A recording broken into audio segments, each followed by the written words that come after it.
Hola, salam Just Talk. Khusus untuk edisi ini gue pakai kaos merah karena kalian tahu gue hanya bahas satu pertandingan di mana Indonesia menang lawan Kuwait. Di Kuwait lawan tim yang fisiknya lebih besar, kita berhasil meraih 3 poin dan sangat layak menang karena peluang kita jauh lebih banyak dibanding Kuwait. Tapi sebelum kesana, gue ditemani seperti biasa dengan kopi kapal api special mix gula aren yang membuat gue segar sambil nonton pertandingan itu. Habis itu nonton Belanda, jadi gue harus on terus. Dan ini dibantu oleh kopi kapal api special mix gula aren, karena kopi hitam digabung dengan gula aren rasanya top banget.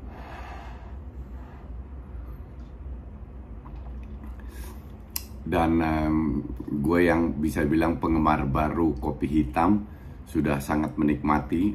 Kalian tahu bahwa gue sering minum, bahkan pada saat gue live commentary gue sempat minum 4 gelas karena ya kombinasinya itu mantap banget lah.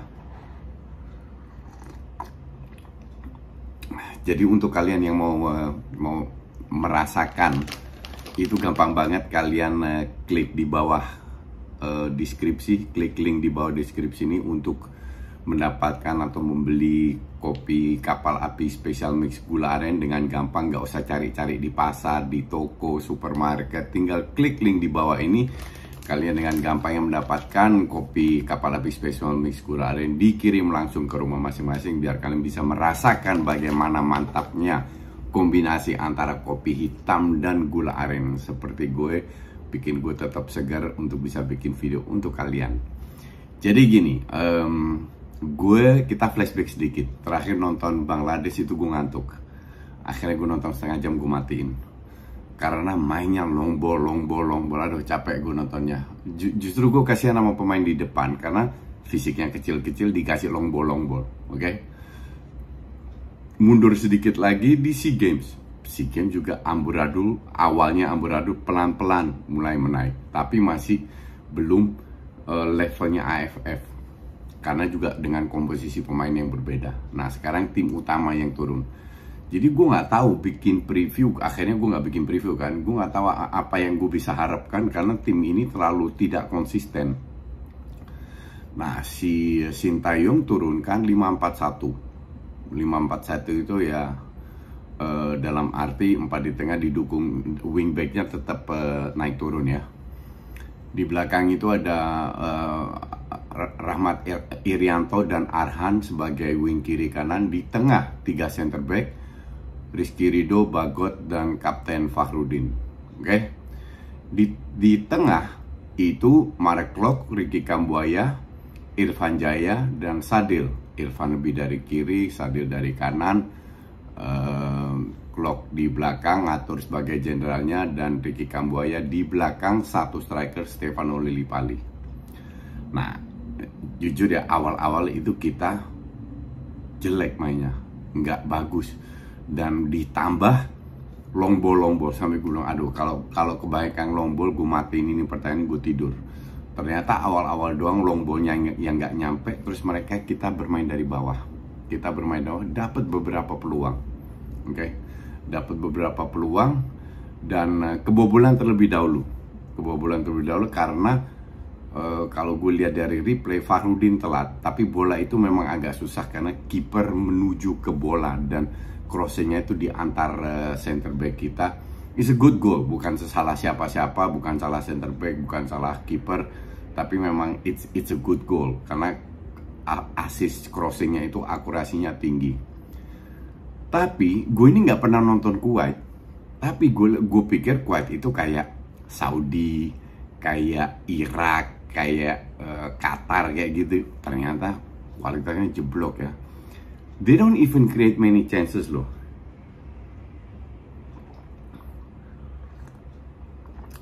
Justru kita bermain lebih bagus.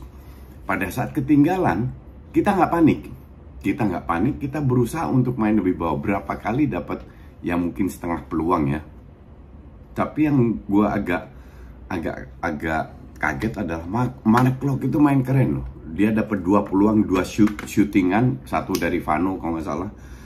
Marek Klok hari ini tuh main bagus. Dari sisi defensif maupun ofensif dia main bagus dan dia membantu. Padahal kan dia lebih mengontrol lini tengah kan. Kerja keras, turun ke bawah, lakukan distribusi bola. Mungkin sekali 2 kali long ball, nggak lebih dari itu. Sisanya bola bawah. Jadi dia benar-benar bekerja sangat keras.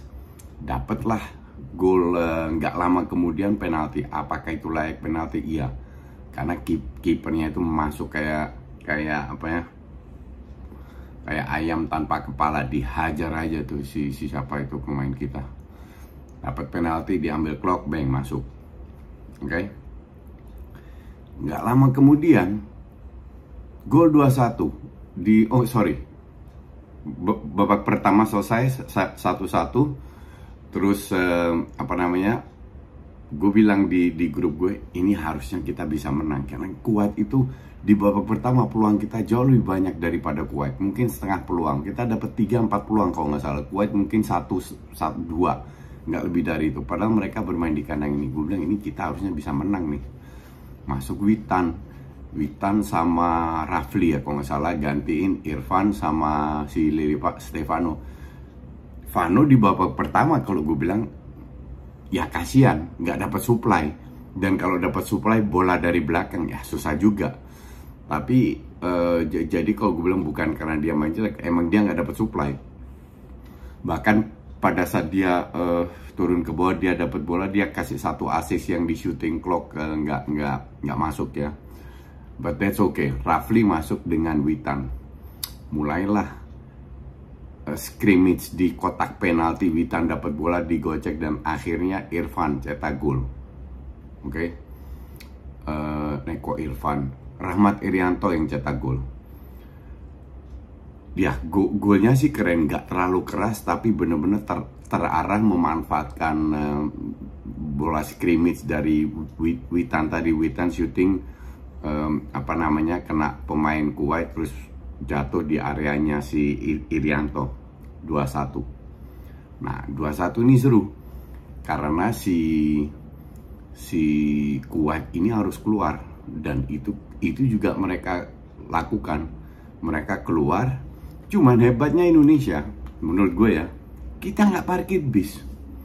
Kita tidak parkir bis. Bertahan iya karena lawan yang pegang bola, tapi kita tidak parkir bis. Justru Kuwait nyaris nggak ada peluang, mungkin 1-2,5 bulan lewat tengah, sisanya long ball yang nggak dimenangin juga. Sehingga pada saat kita dapat bola, kita counternya itu cepat, dan berapa kali bagus counternya. Gue hitung semenjak 2-1 itu di berapa menit itu 3 peluang. 1 Witan, Kambuaya, terus Witan, Kambuaya sama Sadil kalau nggak salah, lupa gue. Witan yang syutingannya harus masuk, Kambuaya sendirian nggak masuk juga. But anyway, di situ kelihatan bahwa fisik kita itu kelihatan banget. Fisik kita di 20-25 menit terakhir itu ngedrop. Sehingga pada saat kita lakukan counter, kan itu banyak sprint. Itu kita udah nggak efektif lagi. Beruntung kita nggak kebobolan karena we cannot kill the game. Nah, semoga ini bisa menjadi pelajaran buat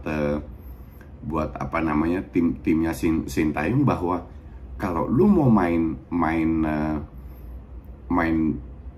bagus dan menang, lu harus bisa memanfaatkan peluang-peluang itu, peluang yang banyak yang tidak dimanfaatkan sama sekali. Maka dari itu, beruntunglah kita nggak kebobolan. Ya, beruntung sebenarnya nggak juga, karena Kuwait ini jelek banget. Asli jelek banget. Yang bagus itu cuma kaptennya doang. Yang lain gerusak-gerusuk, nggak punya visi, crossing nggak jelas. Dan dengan gampangnya kita menepis serangan mereka sehingga mendapatkan counter attack.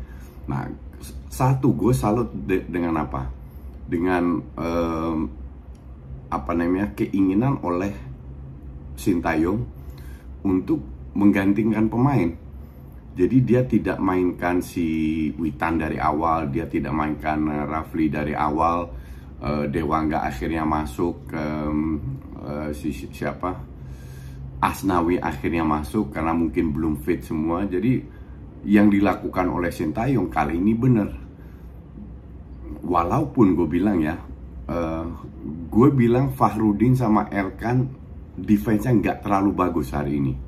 Bukan jelek, tapi nggak terlalu bagus. Mereka bisa bermain lebih bagus. Erkan bikin jantung orang deg-degan bener, mau copot. Tapi ya dengan segala kekurangan yang kita miliki, gue bilang ini adalah mood booster, moral booster yang luar biasa sehingga kita bisa meraih 3 poin. Dan kalian tahu semua, nggak gampang untuk bisa dapat 3 poin lawan negara dari Timur Tengah. Untuk gue sih pencapaian luar biasa. Kalau nggak salah si Kusnaini tadi bilang terakhir tahun 80-an menang lawan Kuwait. Jadi ini mood booster terakhir yang luar biasa, sehingga kalau kita percaya diri dengan kapasitas kita masing-masing dan bermain kayak di AFF, main bola-bola bawah, kita bisa lolos. Kita bisa lolos ke Piala Asia. Tapi kembali lagi, jangan panik, main as a team. Dan satu lagi, kalau bisa efektivitas ditingkatkan. Kalau efektivitas ditingkatkan, definitely kita bisa lolos ke Piala Asia. Tapi sekali lagi, jangan jumawa juga. Ini baru match pertama luar biasa. Habis ini ketemu Nepal kalau nggak salah, atau Jordan. Nah, tinggal dibuktikan lawan Jordan bisa nggak meraih. Katanya gue nggak tahu juga, Jordan lebih bagus. Nah, kalau Jordan lebih bagus ya at least tahan seri lah, jangan kalah lah. Kalau itu bisa, itu membuat syukur-syukur kita menang. Itu membuat percaya diri kita lebih meningkat lagi. Dan ini yang gue maksud, level kita itu udah di Asia. AFF numpang lewat cari pengalaman, mau nggak juara nggak penting, yang penting Asia. Make sure kita bisa lolos tanpa jadi tuan rumah.